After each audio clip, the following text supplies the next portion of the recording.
जीवन के हर मोड़ पर सच्चाई का सामना। वक्त, हालात, मौसम कैसे भी हो, तू लड़ना, तू चलना, तू आगे बढ़ना सीख। बाबा नीम करोली महाराज जी के उपदेशों में एक अद्वितीय दृष्टिकोण है जो हमें जीवन में सफलता की दिशा में मार्गदर्शन करते हैं। उनकी बातें वक्त, हालात और मौसम के बावजूद सीखने को प्रेरित करती है कि हमें जीवन के हर पहलू में आगे बढ़ना चाहिए। आगे बढ़ने से पहले हम आपसे एक अनुरोध करते हैं कि कृपया हमारे चैनल को सब्सक्राइब करें और इस वीडियो को लाइक करें। वीडियो देखने के बाद अपने प्रिय और परिजनों के साथ साझा करें। वक्त, हालात और मौसम, ये सभी कारक हमारे जीवन को प्रभावित कर सकते हैं, लेकिन बाबा नीम करोली महाराज जी का संदेश है कि इन चीजों के बावजूद हमें अपने लक्ष्यों की प्राप्ति में समर्थ रहना चाहिए। उनका कहना है कि वक्त कभी भी बदल सकता है, हालातें अच्छी या बुरी हो सकती हैं और मौसम कभी भी परिवर्तित हो सकता है, लेकिन हमें इन चीजों के बावजूद अपनी ऊर्जा को संरचित रूप से रखना चाहिए। उनकी बातों में एक अद्भुत दृष्टिकोण है। लड़ना सीखो, चलना सीखो और आगे बढ़ना सीखो।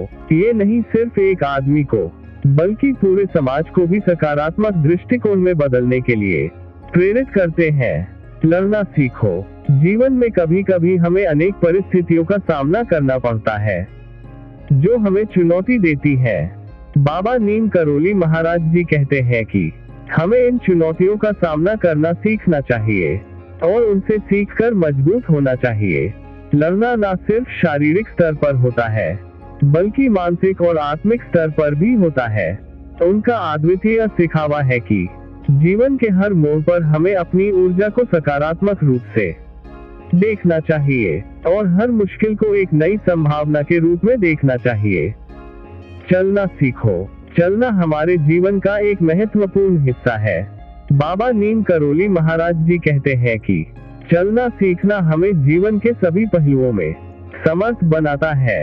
यह शब्द निर्देशित नहीं केवल शारीरिक चलने की बात करता है, बल्कि ये हमें अपने लक्ष्यों की दिशा में भी सामंजस्यपूर्ण रूप से आगे बढ़ने की क्षमता प्रदान करता है। आगे बढ़ना सीखो। जीवन में आगे बढ़ने की क्षमता होना एक अत्यंत महत्वपूर्ण गुण है जो हमें सफलता की ऊंचाइयों तक पहुंचने में मदद करता है। बाबा नीम करोली महाराज जी का संदेश है कि हमें कभी भी हालातों के बहाने नहीं हारना चाहिए, बल्कि हमें अपने लक्ष्यों की प्राप्ति में आगे बढ़ना चाहिए। यह आत्मविश्वास और सहानुभूति की भावना को उत्तेजित करता है जो हमें अग्रगामी बनाता है। बाबा नीम करोली महाराज जी के उपदेशों से हम ये सीखते हैं कि जीवन में सफलता का मार्ग हमेशा सीधा नहीं होता, लेकिन हमें हर चुनौती को स्वीकार करना और उसे आत्मविश्वास के साथ पार करना चाहिए। वे बताते हैं कि समस्याएं आती रहती है, लेकिन हमें इन्हें अवसर में बदलना चाहिए। यह एक प्रेरणादायक सोच है जो हमें अपनी क्षमताओं को अभिवृद्धि करने के लिए प्रेरित करती है। बाबा नीम करोली महाराज जी के उपदेशों में एक और महत्वपूर्ण सीख है, समर्पण। वे सिखाते हैं कि हमें अपने कार्यों में पूर्ण समर्पण और आत्मनिर्भरता के साथ कार्रवाई करनी चाहिए।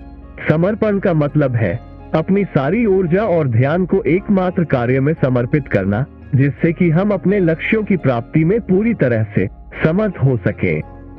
इस तरह बाबा नीम करोली महाराज जी के उपदेश हमें जीवन के हर क्षेत्र में सफलता की दिशा में एक ठीक राह दिखाते हैं। तो उनकी शिक्षाएं हमें यह सिखाती हैं कि हमें अपनी सोच में सकारात्मकता बनाए रखनी चाहिए और अपने लक्ष्यों की प्राप्ति में संघर्ष करना चाहिए, बावजूद विभिन्न परिस्थितियों के। इस प्रकार बाबा नीम करोली महाराज जी के उपदेश हमें जीवन की सच्चाइयों को स्वीकारने और उनका सामना करने की कला सिखाते हैं। तो उनकी शिक्षाएं हमें यह बताती हैं कि हमें आत्मनिर्भरता, समर्पण और सकारात्मक सोच के साथ आगे बढ़ना चाहिए। वे यह भी सिखाते हैं कि चुनौतियों का सामना करना ही जीवन का हिस्सा है और हमें इन्हें अवसरों में बदलना चाहिए। समाप्त करते हुए हम समझ सकते हैं कि बाबा नीम करोली महाराज जी के उपदेश हमें एक सकारात्मक, सहानुभूति भरा और समृद्धि की दिशा में मार्गदर्शन करते हैं। इन उपदेशों के माध्यम से हम अपने जीवन को सही दिशा में मोड़ सकते हैं और सच्ची सफलता प्राप्त कर सकते हैं। धन्यवाद। जय बाबा जी।